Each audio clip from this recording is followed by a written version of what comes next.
Welcome back to the math for years. ठीक है, आप लोगों के लिए ये पेपर दिखाने का ना अभी कोई एग्जाम होने, ये एग्जाम हो चुके हैं। यूपी आरडीओ से बीएड यदि आप कर रहे हैं, और इसका यार बनाने का पर्पज क्या है, ना मुझे इससे व्यूज कमाने हैं, ना मुझे कोई अर्निंग कमानी है ना।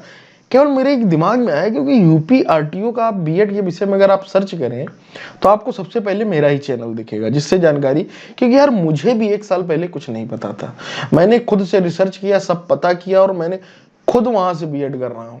ठीक है, ये भी अच्छी बात है। 21 रैंक आती है, सब कुछ होता है। अब आप अगर सोच ढूंढने जाएंगे बीएड के फर्स्ट सेमेस्टर के पेपर कैसे होते हैं, क्या आता है क्या नहीं आता, तो यार मेरे पास, मैं तो खुद ही दे के आया हूँ पहले सेमेस्टर का, तो मेरे पास ये पेपर रखे हुए थे। तो अब इन्हें क्या है, मैं कचड़े में डाल दूंगा या कहीं इधर उधर हो जाएंगे, है ना। अब इनको अब अगली साल के लिए मैं संजो के तो रख नहीं सकता हूँ, है ना।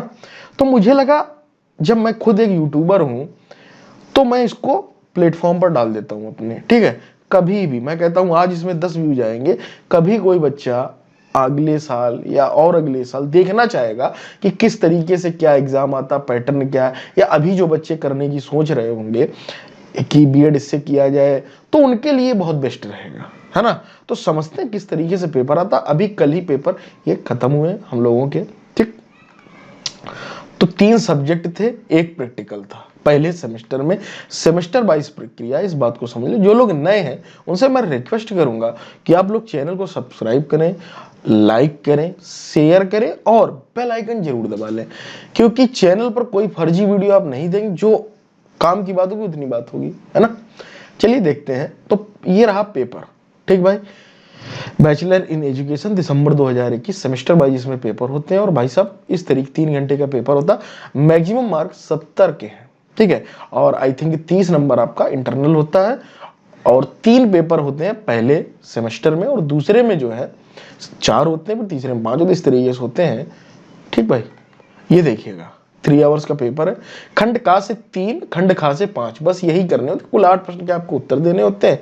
3 होते हैं दीर्घ उत्तरी और होते हैं लघु उत्तरी 5। ठीक है, कितने शब्दों में लिखा है, और हाँ पहला पेपर क्या है वो भी मतलब असेसमेंट फॉर लर्निंग, अधिगम के लिए आकलन, और हिंदी में ही भाई साहब पूरा लिखना होता है। अगर कोई इंग्लिश मीडियम को सीबीएसई आईसीएसई का, तो उनको मैं बताना चाहूंगा। ठीक, आगे चलते हैं।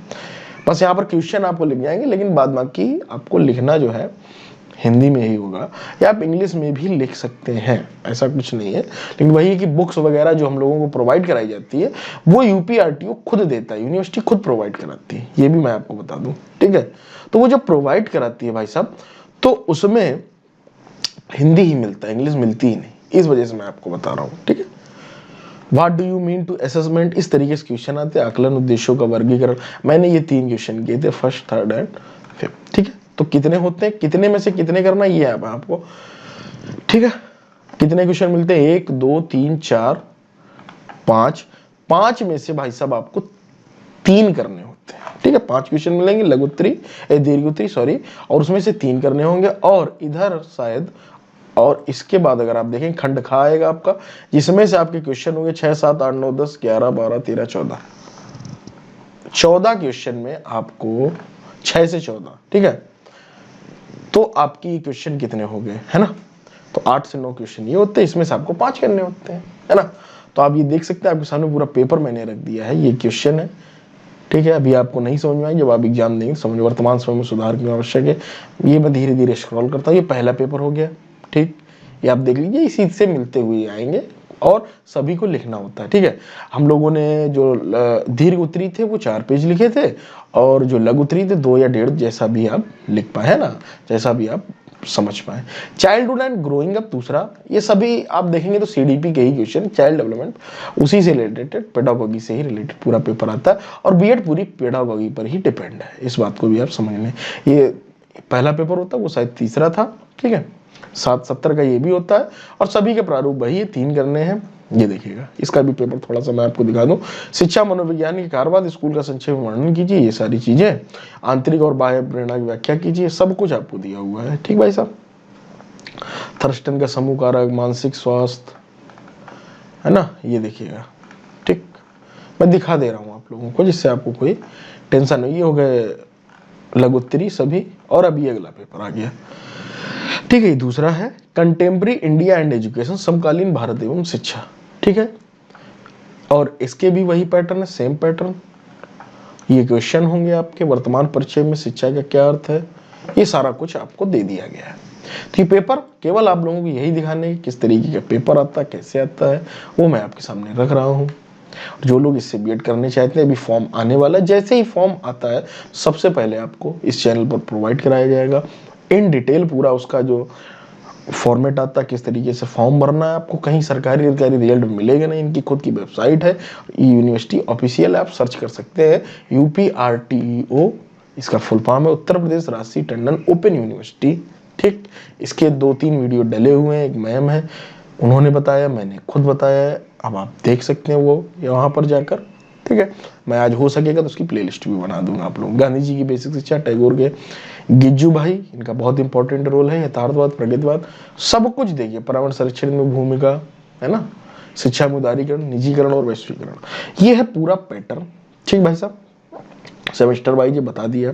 अगला सेमेस्टर हम लोगों का लग गया, अब जल्द से जल्द फॉर्म वगैरह भराए जाएंगे, और 16,000 इसकी फीस है, ये मैं पहले ही बता चुका हूँ।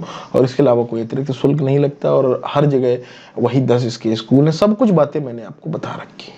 ठीक है, 10 स्कूल हैं, कॉलेज हैं, जिसमें कम से कम 50-50 सीटें होती हैं। अभी थोड़ी थोड़ी और बढ़ाई गई, तो वही 55-55 होंगी, 550 होगी। 50 सीटें EWS की बढ़ाई गई थी, तो बस इतनी ही सीटें होती, इसी में आप अपनी रैंक लाई, और सभी प्रकार का आरक्षण वहाँ पर लगता है। जनरल, OBC, SC, ST उस हिसाब से आपको मिलेगा। चॉइस फिलिंग होगी, और चॉइस फिलिंग 1 दिन के अंदर आपको कॉलेज अलॉट हो जाता है ना। सारी कुछ चीज़ें ये है, बहुत दिक्कत नहीं होती, बहुत आसानी से आप लोग ये बीएड कर लेंगे। और जो लोग पूछते हैं मुझसे कि सर ये मान्य है क्या नहीं, बिल्कुल मान्य है, कोई दिक्कत वाली बात नहीं है, 100% मान्य है। 1998 से ये यूनिवर्सिटी है, कोई फर्जी नहीं है, कोई इसमें फर्जीवाड़ा नहीं। जिस तरीके से इग्नू है उसी तरीके से ये है। ठीक है, बस ये छोटी है वो बड़ी है, बस अंतर इतना, कोई अंतर नहीं।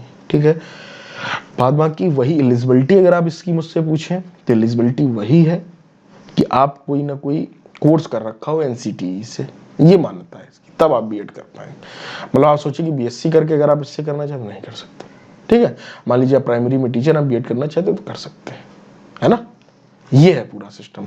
मेन चीज यहाँ पर जो BTC है उनको ये फायदा देने के लिए आई थिंक ये चल रहा है बस। बाद बाकी और भी इससे होती है, जैसे ग्रेजुएशन हो गया, सारा कुछ इससे होता है आपका, है ना। MA, पोस्ट ग्रेजुएशन, इस यूनिवर्सिटी सब कुछ होता है, आप जाकर देख सकते हैं। ओपन यूनिवर्सिटी, हर जगह मान्य है, और सबसे अच्छी बात है बहुत आसानी से हो जाता है। जिस तरीके से लखनऊ यूनिवर्सिटी बीएड कराती है उसमें बहुत सारी दिक्कतें आती, बहुत सारा लभेड़ होता है, यहाँ पर कोई लभेड़ नहीं, बहुत आराम से, और बहुत कोऑपरेटिव यूनिवर्सिटी, आपसे पूछ कर आपकी राय लेकर एग्जाम डेट डिसाइड होती है, उसके बाद एग्जाम होते हैं। अगर आप छोड़ना चाहें तो छोड़ भी सकते हैं, अगले सेमेस्टर में वो सब्जेक्ट आपको अलॉट हो जाएंगे। ठीक है, तो ये सारी चीज़ें इसमें रहती हैं। आप मान लीजिए जॉब कर रहे हैं, सरकारी टीचर है, तो आपको दिक्कत नहीं किसी प्रकार की होगी, बहुत आसानी से हो जाएगा, है ना। ठीक है दोस्तों, जुड़े रहिएगा मैथ फॉर ईयर के साथ। खबर अच्छी लगी तो चैनल से जुड़ जरूर जाना, आपका ही फायदा है। मिलते हैं।